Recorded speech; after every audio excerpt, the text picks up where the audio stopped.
Video देखो यहाँ पर, वो है कक्षा 10 प्रश्नावली 1.2 है वास्तविक संख्याएं। और इस वीडियो के अंदर हम क्वेश्चन नंबर 3 और 4 दोनों क्वेश्चन करने वाले हैं। तो क्वेश्चन नंबर 3 यहाँ पे क्या है कि अभाज्य गुणनखंड विधि द्वारा निम्नलिखित पूर्णांकों के HCF और LCM ज्ञात कीजिए।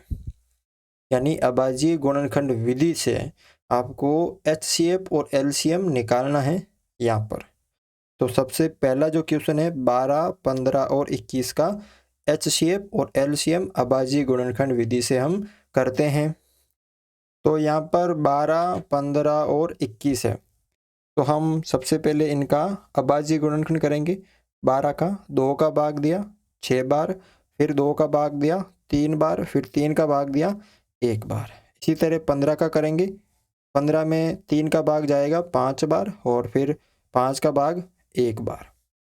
21 में भाग देंगे, 2 का नहीं जाएगा 3 का जाएगा 7 बार, फिर 7 का दिया तो 1 बार। तो यहाँ पर हम 12, 15 और 21 को क्या लिख सकते हैं? 12 को हम लिख सकते हैं 2 इंटू 2 इंटू 3, और 15 को हम क्या लिख सकते हैं? 2 यहाँ पे 3 इंटू 5। 15 को हम ये लिख सकते हैं, और 21 को हम क्या लिख सकते हैं?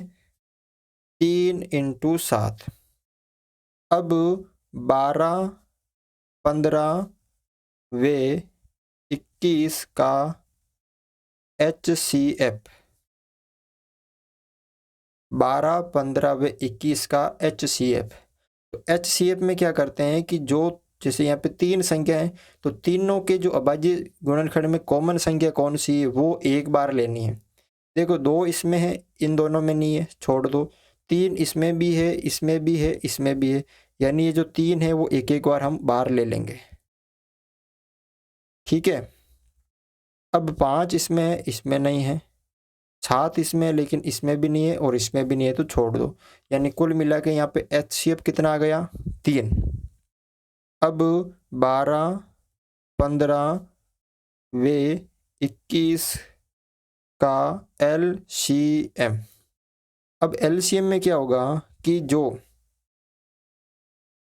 यहाँ पे जो कॉमन आया था वो तो लेना ही है, और इसके अलावा जो बच गई है संख्या, जैसे 2 into 2, 2 into 2 into 5 into 7, 5 into 7, तो यहाँ पे 7 को 5 से गुणा किया तो 35, 35 दूना 70, फिर 70 दूना कितने हो गए? 140। तो 3 इंटू 140, और फिर 420 हो गए। 14 को 3 से गुणा किया तो 42, और एक 0। यानी 12, 15 और 21 का HCF तो हो गया 3, और 12, 15, 21 का LCM हो गया 420। ठीक है, इस तरह से आपको ये करना है। अगला देखो यहाँ पे दूसरा है 17, 23 और 29 का आपको क्या निकालना है? LCM और HCF। तो सबसे पहले हम 17 का अभाज्य गुणनखंड करेंगे। तो 17 में 17 का भाग ही जाता है एक बार। इसी तरह 23 का हम करेंगे, तो 23 का भाग 23 में ही जाता है एक बार। और 29 का करेंगे तो 29 में सिर्फ 29 का ही भाग जाएगा। यानी कहने का मतलब है 17 को हम क्या लिख सकते हैं? 17, और 23 को हम क्या लिख सकते हैं? 23, और 29 को हम क्या लिख सकते हैं? 29। लेकिन मैं यहाँ पर देखो, अगर यहाँ पे मैं आपको समझा देता हूँ, ये आपको अलग से लिखना नहीं है, क्वेश्चन में आपको इतना ही करना है। अगर मैं 17 को 17 इंटू 1 लिख सकता हूँ ना, क्योंकि 17 एकम 17। 23 को लिख सकता हूँ मैं 23 इंटू 1, और 29 को मैं लिख सकता हूँ 29 इंटू 1। 29 को 1 से गुणा करेंगे तभी भी 29 ही आएगा। 23 को 1 से करेंगे तो 23 ही आएगा। तो अब देखो 17, 23 व 29 का HCF। अब एक बात आप याद रख सकते हो कि देखो 17, 23 और 29 में अभी भी कोई चीज़ जो है संख्या वो कॉमन नहीं आ रही है। 17 इसमें, इसमें नहीं है, इसमें नहीं है। 23 इसमें है, इन दोनों में नहीं है। 29 इसमें और इन दोनों में नहीं है। तो हमें तो कॉमन लेने हैं ना। तो देखो, मैंने अभी आपको ये बताया कि 17 को 1 से गुणा करेंगे तो 17 आएगा, 23 को 1 से गुणा करेंगे तो 23 आएगा, और 29 को 1 से गुणा करेंगे तो 29 आएगा। ठीक है, तो एक बात आप याद रख सकते हैं कि अगर किसी संख्या में कोई जो उभयनिष्ठ नहीं है कोई भी, तो उसका जो HCF होगा वो कितना होता है, 1, चाहे कोई भी हो। ठीक है ना, तो यहाँ पे देखो तीनों में एक एक कॉमन आ रहा है ना, अगर आप इसको समझे तो 1 1 1 यानी कॉमन आ रहा है, तो यहाँ पे इसका जो HCF होगा वो कितना होगा, 1 होगा। ठीक है, और इसके बाद 17, 23 व 29 का एलसीएम। अब इन तीनों का कॉमन नहीं आ रहा है, तो इन तीनों का आपस में गुणा ही तो होगा, यानी 17 इंटू 23 इंटू 29 गुणा करोगे आप इनको तो ये आ जाएंगे आपके 11,339। ठीक है, क्या आ जाएगा, इन तीनों का जो एलसीएम है 11,339। बिल्कुल इजी है। अगला देखो यहाँ पर, अगला है 8, 9 और 25 का आपको एलसीएम और एचसीएफ निकालना है। तो हम 8 का क्या करेंगे, अभाज्य गुणनखंड, 2 का भाग दिया 4 बार, फिर 2 का भाग दिया 2 बार, फिर 2 का भाग दिया 1 बार। इसी तरह 9 का हम अभाज्य गुणनखंड कर लेते हैं, 3 का भाग जाएगा 3 बार, फिर 3 का भाग दिया 1 बार। इसी तरह 25 का हम कर लेते हैं, 5 का भाग दिया 5 बार, फिर 5 का भाग दिया 1 बार। तो यहाँ पर देखो 8 को हम क्या लिख सकते हैं, 2 इंटू 2 इंटू 2। 9 को हम क्या लिख सकते हैं, 3 इंटू 3। और 25 को हम क्या लिख सकते हैं, 5 इंटू 5। तो 8, 9 व 25 का HCF। अब इन तीनों में क्या चीज़ कॉमन आ रही, कौन सी संख्या कॉमन आ रही है, 2 इसमें इन दोनों में नहीं है, 3 इसमें इन दोनों में नहीं है, 5 इसमें इन दोनों में नहीं है, कुछ भी कॉमन नहीं आ रहा ना। जिसमें कुछ भी कॉमन नहीं आता उसका HCF कितना होता है, 1। वो अभी आपको मैंने पिछले जो क्वेश्चन था उसमें आपको बताया था।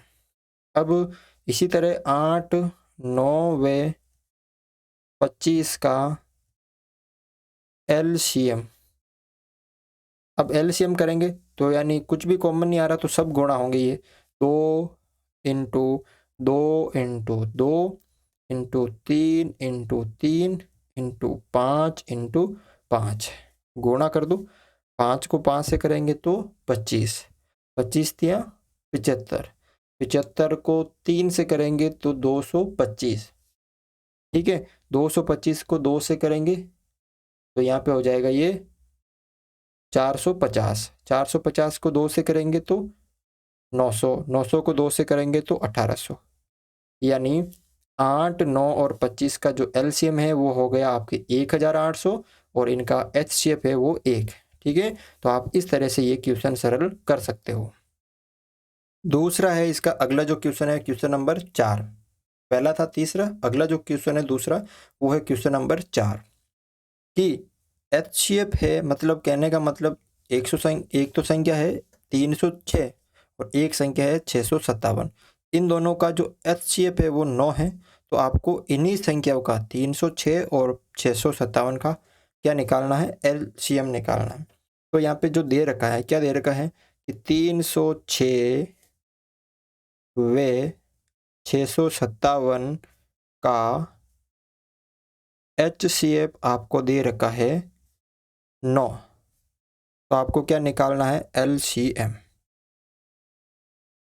ठीक है, तो आपने एक सूत्र देखा होगा अभी पहले कि 2 संख्याओं का गुणा बराबर HCF गुणा LCM। मतलब कोई भी अगर संख्या है, जैसे यहाँ पे 2 संख्या है, अगर इन दोनों का गुणा हम करेंगे तो इन दोनों के LCM और HCF के गुणा के बराबर होता है। ये सूत्र है कि जैसे इन दोनों का जो LCM और जो भी HCF होगा उन दोनों का गुणा यानी एलसीएम और एचसीएफ का जो गुणा होगा वो इन दोनों के बराबर होगा। तो यानी 306 गुणा 657, इन दोनों का जो भी गुणा होगा वो एचसीएफ कितना है 9 और एलसीएम हमें निकालना है तो एलसीएम। अब 9 इधर गुणा में इधर भाग में आ जाएगा तो 306 गुणा 657 बटा 9 बराबर एलसीएम। 9 का भाग चला गया इसके अंदर, 9 तिया 27, उसके बाद यहाँ पर कितना हो गया 3, तो 9 चौक 36 यानी 34 गुणा 657 बटा बराबर बटा तो ये कट गया था एलसीएम, यानी गुणा कर दो इनको तो आपका आएगा यहाँ पे 22,338, जो कि क्या होगा एलसीएम। यानी आपको क्या लिखना है कि जो संख्या है 306 वे 657 का एलसीएम बराबर 22,338 होगा।